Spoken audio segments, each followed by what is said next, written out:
Olá pessoal, eu sou a professora Natália e agora nós vamos iniciar a parte 3 da nossa aula 11 de funções inorgânicas, onde nós vamos estudar os sais e os óxidos. Bom pessoal, os sais são a terceira função inorgânica que nós estamos estudando na nossa aula 11. E por definição, o que são os sais? Os sais vão ser aqueles compostos que são formados pela reação entre um ácido e uma base dianética, que nós já estudamos. E aí, essa reação de formação de um sal, que acontece entre um ácido e uma base, ela é chamada de reação de neutralização. Porque quando um ácido, uma solução de caráter ácido, reage com uma solução de caráter básico em proporções estequiométricas, nós temos uma reação de neutralização, né?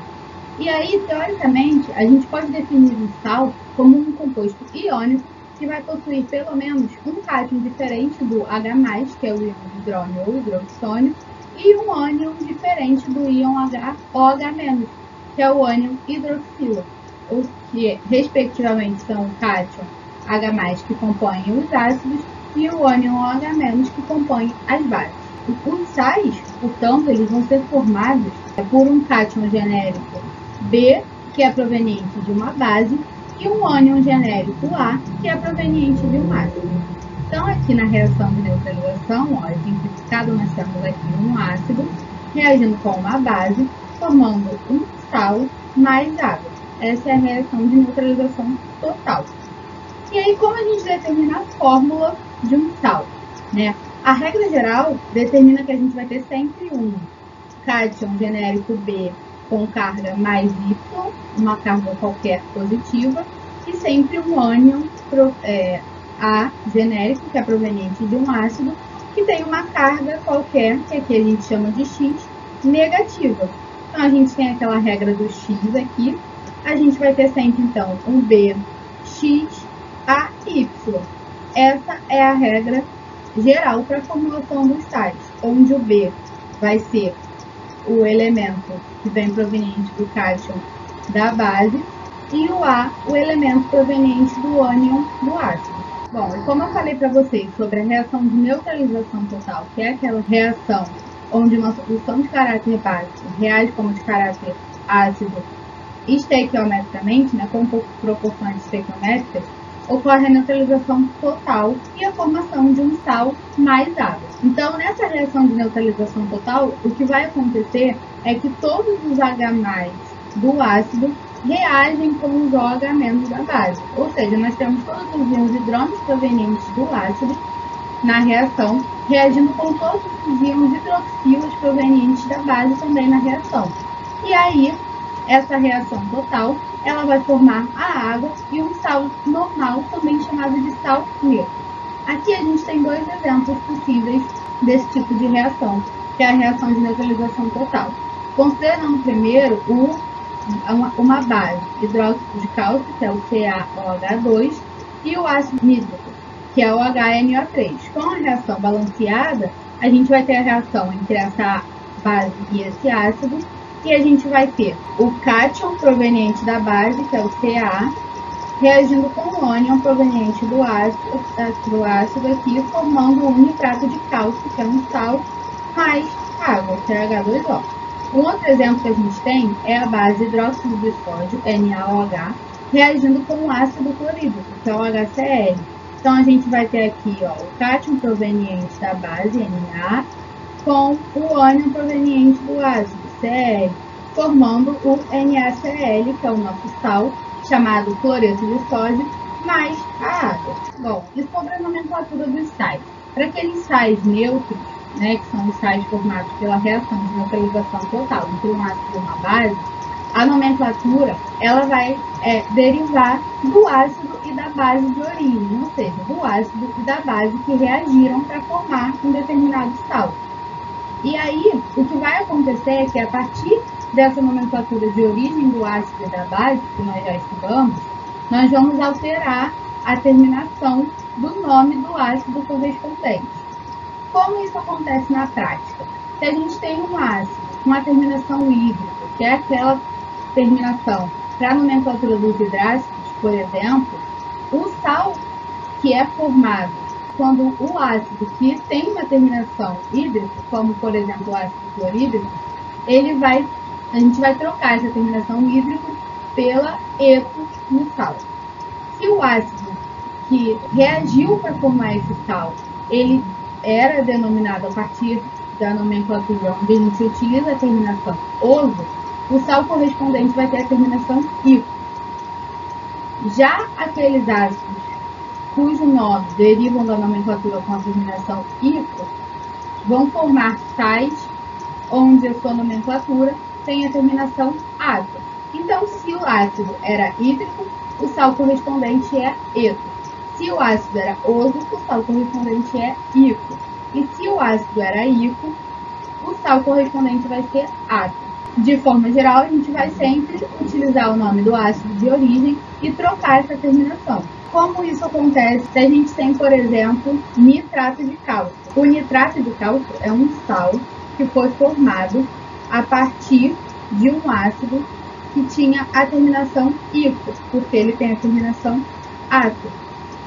Já o cloreto de sódio, ele foi formado a partir da reação com um ácido que tinha a terminação hídrico, porque o sal correspondente tem a terminação eto. Então, assim que acontece. Hídrico vira eto, oso vira ico e ico vira ato, do ácido para o sal. Não é com a base. A gente tem que lembrar que essa troca de terminação vai acontecer sempre em relação ao ácido que reagiu com uma base para formar esse sal. Uma propriedade importante dos sais que a gente precisa estudar é a solubilidade. Nós temos uma separação entre os sais de acordo com a sua solubilidade. E isso varia muito de acordo com os cátions e ânions que formam esses sais. Então, de forma geral, os nitratos, os cloratos e os acetatos, eles vão ser sempre solúveis. Os cloretos, os brometos e os iodetos, eles vão ser sempre solúveis, com exceção daqueles sais que formam cloretos, brometos e iodetos, junto com o cátion Hg+, que é a prata, o Hg2, 2+, que é o mercúrio, e o chumbo 2+. Os sulfatos, por sua vez, eles vão ser solúveis, com exceção dos cátions Ca2+, Sr2+, Da2+, e Pb2+. Agora, sobre os sais que são insolúveis, são esses dois aqui, ó. Nós temos os sulfetos, que vão ser sempre insolúveis, com exceção dos cátions Li+, Na+, K+, Rb+, CS+, NH4+, e Ca2+, além do Sr2+, e do Ba2+. E todos os outros sais que não foram citados aqui, eles vão ser também insolúveis, com exceção daqueles mesmos cátions que a gente viu para as opções anteriores. Bom, pessoal, e para encerrar a função inorgânica sal, nós vimos aqueles sais que são originados, são sais neutros ou sais normais, que são formados a partir da reação de neutralização total, mas também nós temos outros tipos de sais, São eles os sais ácidos, também chamados de hidrogenossais, ou seja, o que são os sais ácidos? São aqueles sais que apresentam hidrogênios ionizáveis em sua composição e são provenientes da neutralização parcial do seu ácido de origem. Ou seja, um ácido reage com uma base, mas ele não reage totalmente, ele reage parcialmente. Quando ele reage parcialmente, ele vai formar um sal ácido. Já um sal básico vai ser o contrário disso, Os sais básicos ou hidroxissais são aqueles que apresentam hidroxilas de sua composição. Por sua vez, esses sais eles são provenientes da neutralização parcial de sua base de origem. Ou seja, os sais básicos eles vão ser formados quando uma base determinada reagir com um ácido de forma parcial, quando essa neutralização não for total. Como exemplo, a gente tem, por exemplo, de sal ácido, o bicarbonato de sódio, e de sal básico, o cloreto de básico de alumínio. Outro tipo de sal que a gente tem é o chamado sal duplo ou sal misto. Esses sais, eles são sais que derivam de dois ácidos ou de duas bases diferentes. E um exemplo comum desse tipo de sal é o cloreto brometo de calcídio. que é o CaClBr. E por fim, nós temos o que nós chamamos de hidratos ou sais hidratados. Esses tipos de sais são sais que cristalizam com uma ou mais moléculas de água. E aí, esses sais hidratados, eles vão ter a água, obviamente, e essa água que está presente nesse tipo de sal, ela é chamada de água de cristalização ou água de hidratação. E um exemplo que a gente tem desse tipo de ácido, que são os hidratos, é o sulfato fútrico pentahidratado, que é um sulfato formado pelo elemento cobre, que possui 5 moléculas de água em sua composição, por isso ele é pentahidratado. Bom, pessoal, chegamos à última função inorgânica que nós vamos estudar na nossa aula 11, que são os óxidos. Por definição, o que são óxidos? São compostos chamados compostos binários, nos quais o oxigênio é o elemento mais eletronegativo que compõe esse composto. Então, os óxidos, de forma geral, eles vão ter o oxigênio em sua composição, e nessa composição o oxigênio ele precisa ser o elemento mais eletronegativo. Os óxidos, eles são um grupo de substâncias que é um grupo muito numeroso, porque, de modo geral, todos os elementos químicos, quase todos os elementos químicos que nós temos na tabela periódica podem formar óxidos.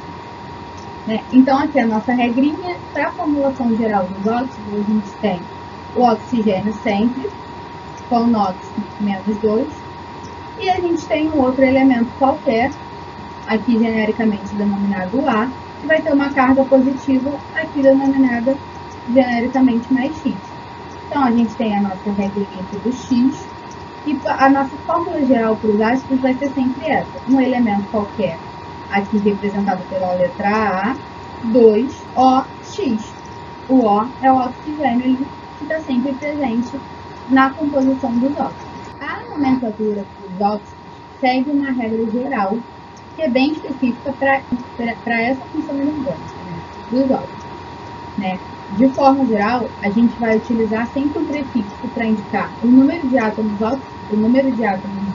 oxigênio que estão presentes na composição do óxido e também o número de átomos do elemento em questão que está formando o óxido junto com o oxigênio.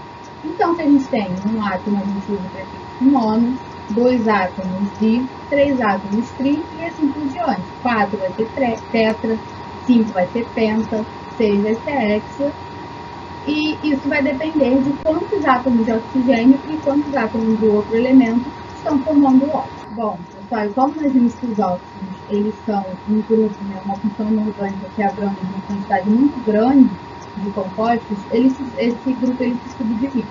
Nós primeiramente vamos ver o que são os óxidos básicos.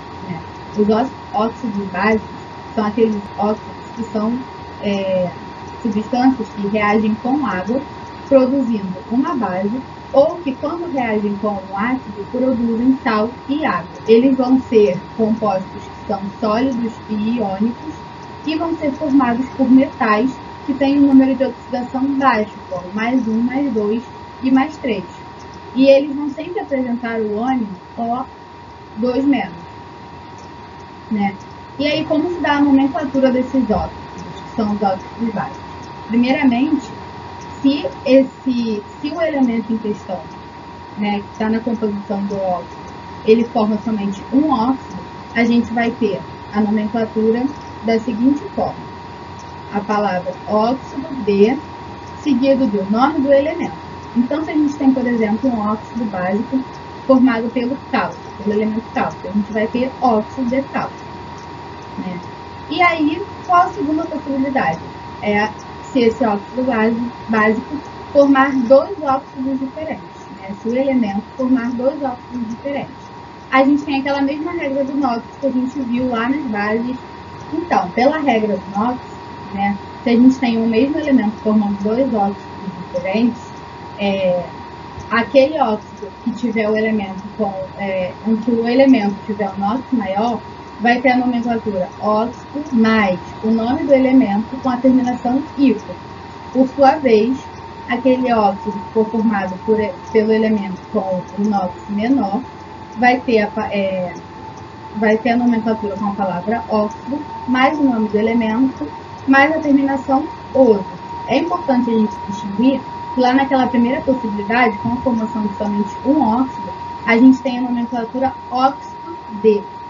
Já nessa possibilidade da formação de dois óxidos diferentes, esse D não aparece. Então, a gente só tem o óxido seguido do nome do elemento. Então, um exemplo que a gente tem é o ferro. O ferro ele forma dois óxidos, que é o Fe2O3 e o FeO. Na primeiro óxido, que é o Fe2O3, a gente tem o ferro sendo o NOx mais 3. Já no FeO, a gente tem o ferro com NOx mais 2. Então, o Fe2O3 vai se chamar óxido férrico, com a terminação ico, e o FeO vai se chamar óxido ferroso, com a terminação oso. E aí, por fim, se um mesmo elemento formar dois ou mais óxidos diferentes, a gente vai fazer a nomenclatura utilizando inicialmente a palavra óxido D, seguido do nome do elemento, mais o NOx do elemento em cada um dos óxidos que é formado, expresso em algarismos romanos. Então, por exemplo, se a gente pegasse o exemplo anterior, que foi do ferro, a gente teria o Fe2O3, que é onde o NOx do ferro é mais 3, a gente teria o óxido de ferro 3. Se a gente tem o FeO, onde o NOx do ferro é mais 2, a gente teria o óxido de ferro 2. E para todos os outros elementos que podem formar dois ou mais óxidos, essa vai ser a nomenclatura, expressando o NOx do elemento em cada um dos óxidos formados em números romanos. O segundo conjunto de óxidos que a gente vai ver é o grupo dos óxidos ácidos, também chamados anidridos. Os óxidos ácidos são aqueles que, quando reagem com água, produzem uma base, e que, quando reagem com uma base, produzem sal e água. Os óxidos ácidos ou anidridos, eles vão ser, de forma geral, compostos moleculares, que são formados por não metais ou por metais que possuem NOx elevado, ou seja, NOx mais 4 para 5. E, de forma geral, eles vão ser solúveis em água. A nomenclatura para os anidridos ou óxidos ácidos, ela também tem três possibilidades. A primeira possibilidade, quando o elemento em questão ele forma apenas um anidrido, e aí a gente vai ter a seguinte nomenclatura. Primeiro começa a palavra anidrido, seguida do nome do elemento, com a terminação ico. Então, se a gente tem, por exemplo, o boro, no anidrido B2O3, a gente vai ter o anidrido bórico. A segunda possibilidade é quando o elemento em questão forma dois ou mais anidridos diferentes. Então, se o elemento ele forma dois ou mais anidridos diferentes, a gente volta para aquela regra do NOx. Se a gente tem o mesmo elemento formando mais de um anidrido, naquele anidrido onde o NOx do elemento em questão for maior, a gente vai ter a seguinte nomenclatura. A palavra anidrido, segundo do nome do elemento, com a terminação ico. E para aquele anidrido onde esse mesmo elemento tem o NOx menor, a gente vai ter a palavra anidrido, seguida do nome do elemento, com a terminação oso. Então, um exemplo. Se a gente tem dois óxidos diferentes formados pelo enxofre, nós temos o SO2 e o SO3. No SO2, o NOx do enxofre é mais 4. E no SO3, o NOx do enxofre é mais 6. Então, naquele que tiver NOx menor, nós vamos ter o anidrido sulfuroso. E no que tiver o NOx maior, nós vamos ter o anidrido sulfúrico. E por fim, para os anidridos, que são os óxidos também chamados óxidos ácidos, nós podemos fazer a nomenclatura a partir da indicação do número de átomos por algarismos romanos e pelos prefixos. Um terceiro tipo de óxido que nós temos são chamados óxidos ampóteros. O que são óxidos ampóteros? São óxidos que podem se comportar como óxidos ácidos ou óxidos básicos em momentos distintos. Ora, ele se comporta como um óxido ácido, ora, ele se comporta como um óxido básico. Esse tipo de óxido, que são os ampóteros, eles apresentam o que nós chamamos de caráter intermediário entre dois tipos de óxidos. E eles só vão reagir com substâncias que possuem um caráter químico pronunciado. que são os ácidos e as bases fortes, né? Ácidos e bases considerados fortes. Esses óxidos ampóteros, eles em geral são sólidos iônicos insolúveis em água e são formados por metais ou semimetais, né? A nomenclatura dos óxidos ampóteros é idêntica à nomenclatura que a gente viu para os óxidos básicos. E algo que é importante da gente entender sobre os óxidos ampóteros é sobre o seu caráter ácido, né? O caráter ácido de um óxido ampótero, ele vai crescer juntamente com o aumento do número do nó, né? Então, por exemplo, se a gente tem um exemplo de óxido ampótero que a gente tem é o óxido de zinco, que é o ZnO. Aqui a gente tem, por exemplo, né, nesse primeiro caso, o óxido de zinco se comportando como um óxido básico, porque ele está reagindo com um ácido forte. Já essa nossa segunda possibilidade aqui, ó, a gente tem o óxido de zinco tendo caráter ácido, porque ele está reagindo com uma base forte. Então é isso que é um óxido ampótero. É um ácido que, dependendo do meio que ele está inserido, da reação que ele vai participar, ele pode se comportar como um óxido ácido ou como um óxido básico. Um outro tipo de conjunto, né, de compostos que são óxidos são os óxidos que nós chamamos de neutros. Os óxidos neutros, eles vão ser aqueles óxidos que não reagem nem com ácido, nem com bases e nem com a água. E aí, por isso, eles não vão poder apresentar nem um caráter básico, nem um caráter ácido, né? E, de forma geral, eles são compostos gasosos, moleculares e que são formados por não metais. E é importante a gente entender que, apesar desses óxidos eles serem neutros e eles não reagirem com ácidos, com bases ou com a água, eles podem participar de outros tipos de reação. E um exemplo prático muito comum é o monóxido de carbono, que é um óxido neutro, CO. O monóxido de carbono, como a gente sabe, ele é um composto gasoso, né? Ele é um óxido neutro. Ele não reage nem com ácido, nem com base, nem com água, mas ele sofre a reação de queima, né? Que é o que a gente conhece como a queima do monóxido de carbono. Quando a gente tem o monóxido de carbono reagindo com oxigênio, formando o CO2, que é o dióxido de carbono. O penúltimo grupo de óxidos que nós vamos estudar são os óxidos chamados peróxidos, né? O que são os peróxidos? Eles vão ser óxidos que reagem com ácido ou com água ou com ácidos diluídos e produzem a água oxigenada, que é o H2O2. E aí, por sua vez, o H2O2 ele vai ser o peróxido mais comum que a gente tem. E aí, além da água oxigenada, que é o peróxido de hidrogênio, nós temos peróxidos sendo formados por metais alcalinos e por metais alcalinos terrosos. De forma geral, essa nomenclatura é bem simples. A gente vai ter sempre a palavra peróxido seguida do nome do metal que compõe esse peróxido.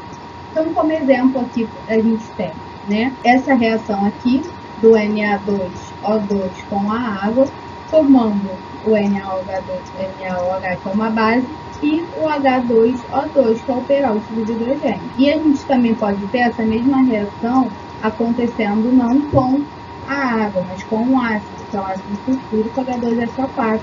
A gente vai ter também aqui a formação do peróxido de hidrogênio. Ou seja, aqui são as duas opções que a gente viu de formação de um peróxido, né? São a reação com água ou a reação com ácido diluído. Bom, por fim, chegamos no último tipo de óxido que nós vamos estudar, que são os chamados óxidos duplos, mistos ou salinos. Esses óxidos, eles são óxidos que se comportam como se fossem uma mistura de dois óxidos que se formam a partir do mesmo elemento químico. Eles sempre vão ser metálicos, sólidos e possuírem estrutura iônica. E um exemplo que a gente tem é esse óxido aqui, ó, o Fe3O4, que é o óxido de ferro 2 e 3. O óxido de ferro 2 e 3 é um óxido formado pela mistura de outros dois óxidos, que é o óxido de ferro 2, FeO, e o óxido de ferro 3, que é o Fe2O3. eles formam esse óxido aqui, que é um óxido duplo misto, também chamado salino. Bom, pessoal, essa foi a nossa última parte da aula 11 de funções inorgânicas, onde nós estudamos os óxidos e os sais. Eu espero que vocês tenham gostado. Qualquer dúvida, vocês podem me procurar e até a próxima.